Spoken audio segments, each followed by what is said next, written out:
o Espiritismo e as Forças Radiantes. Revista Espírita, março de 1923. Como explicamos em um artigo anterior, ver a Revista Espírita de fevereiro. Tudo está ligado e harmonizado na imensa escala de forças. Cada vibração sonora desperta na matéria uma repercussão correspondente. Conhecemos o fenômeno dos garfos vibrando em uníssono quando estão em sintonia e apenas um deles foi colocado em movimento. Em uma ordem mais sutil, a mesma lei se aplica às ondas elétricas, que transmitem o pensamento através de distâncias enormes e constituem a telegrafia sem fio. Tudo que é necessário é que duas estações coloquem seus comprimentos de onda em relação simpática. É assim que a natureza nos mostra em todos os graus, em todas as coisas, a lei harmônica que imprime seu ritmo na vida universal. Encontramos os efeitos desta lei em maior grau em todas as relações que unem os mundos visíveis e invisíveis, em todas as relações que podem ser estabelecidas entre homens e espíritos.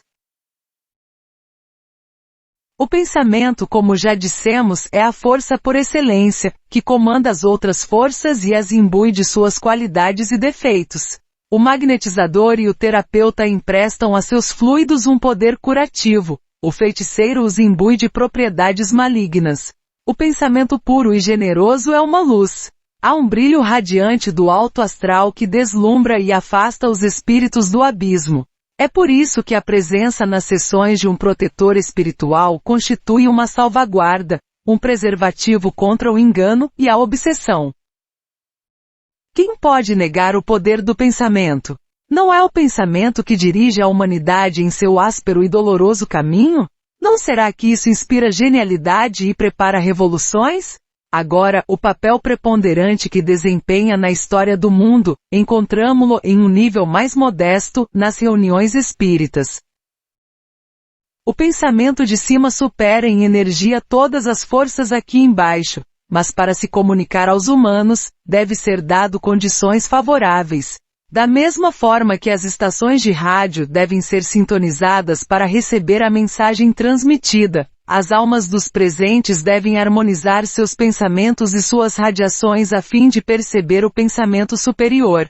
Se estas condições não forem satisfeitas, a ação do espírito elevado será difícil, precária e muitas vezes impossível, e o campo permanecerá aberto aos espíritos levianos, a todas as más influências do além.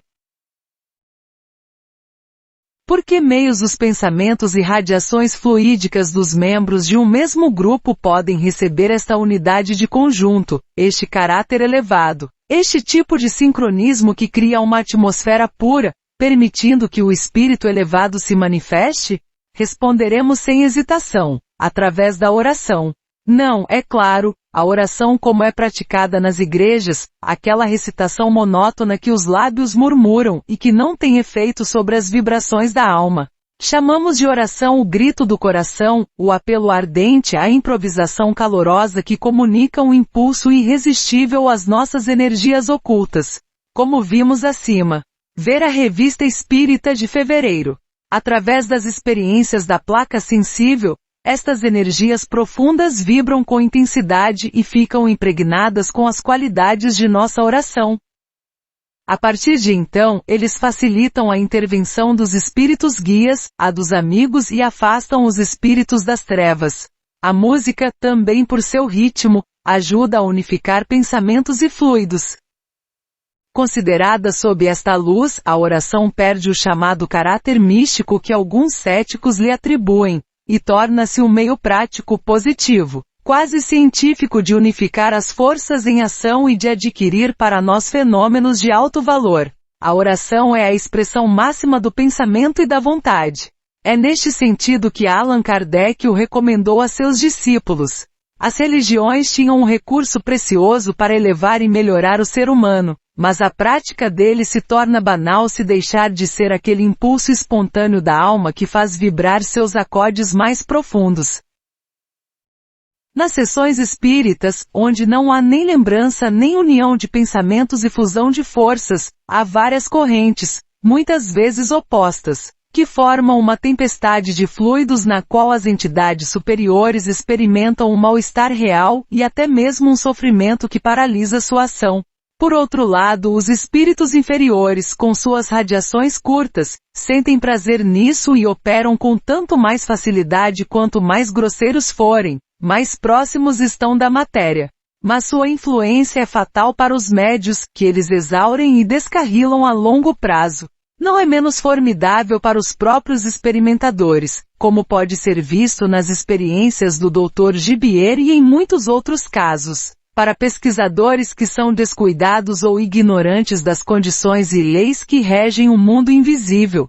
Ver Espiritismo ou Faquirismo Ocidental, do Dr. Paul Gibier. Veja também o caso trágico relatado por Lucy Ombra, edição de junho de 1921, e reproduzido pela Revista Espírita. Se os resultados obtidos na Inglaterra nos círculos científicos são mais consideráveis do que na França, é porque os cientistas que afirmam publicamente os fenômenos e as provas de identidade que coletaram, tais como Crookes, Myers, Lodge, etc., eram, ou são, espiritualistas, enquanto o ceticismo e o materialismo ainda dominam a maioria de nossos cientistas.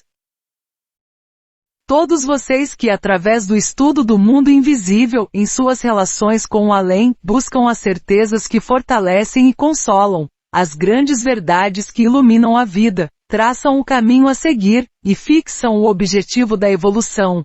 Todos que procuram adquirir as forças espirituais que nos sustentam na luta e no julgamento, que nos preservam das tentações de um mundo material e enganoso, unem seus pensamentos, suas orações, suas vontades. Fazem brotar de suas almas estas correntes poderosas. Estas correntes fluídicas que atraem para vocês as entidades protetoras, os amigos falecidos, se souber perseverar em suas chamadas, em suas buscas, em seus desejos, eles virão até você essas almas, e seus conselhos, seus ensinamentos, sua ajuda cairão como um orvalho benéfico.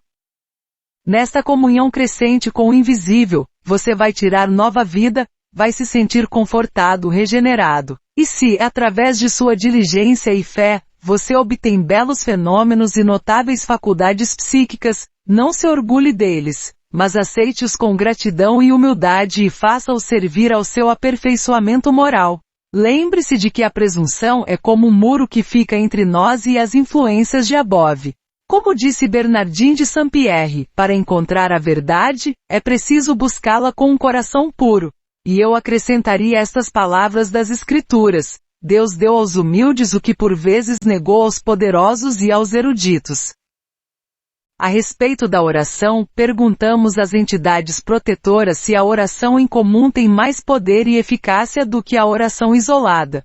Foi-nos dito que a oração em comum feita nas igrejas, nem sempre tem a coordenação necessária para alcançar uma meta elevada, e muitas vezes se perde no espaço antes de alcançar as esferas divinas.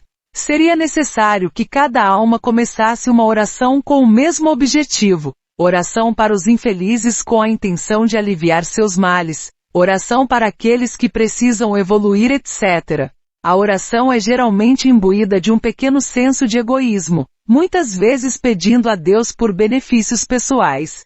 Mesmo quando não atinge seu objetivo, a oração ajuda a limpar a atmosfera, para melhorar o humor dos mundos inferiores.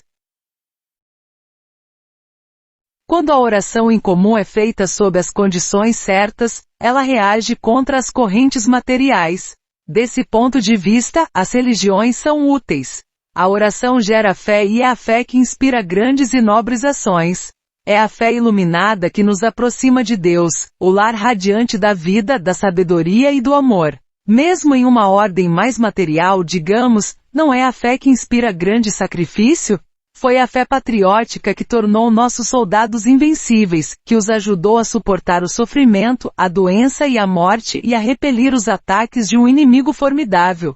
É a fé em um ideal social que tem inspirado e exaltado os mártires do direito, da justiça e da liberdade em todas as épocas. É a fé na ciência que em nossos dias tem inspirado devoção como a do Dr. Vaillant e de tantos outros, vítimas de sua ânsia de lidar com forças formidáveis. Mas o que alguns ainda não podem compreender através das faculdades intelectuais, outros podem sentir através do coração, através da necessidade de expansão e amor que neles é inato. Pois a verdade, como acabamos de dizer, está ao alcance do simples e do puro, de todos aqueles que, em contemplação e silêncio abrigados das tempestades do mundo, do conflito de paixões e interesses, sabem interrogar as profundezas da consciência e entrar em relação com aquele mundo superior, o lar de toda a luz, de toda a sabedoria, a fonte de todas as grandes revelações. Cada estrela que brilha no céu dita uma lição, cada túmulo cavado na terra fria nos dá um aviso. No entanto, nossas vidas humanas, por mais curtas que sejam, podem ser fecundas para nosso avanço, apesar de sua natureza precária. São os materiais com os quais nossos destinos são construídos. São como as pedras que compõem o imenso edifício do futuro da alma. Procuremos, portanto, polir estas pedras, esculpir, a fim de construir um monumento de linhas puras, de formas grandiosas e harmoniosas.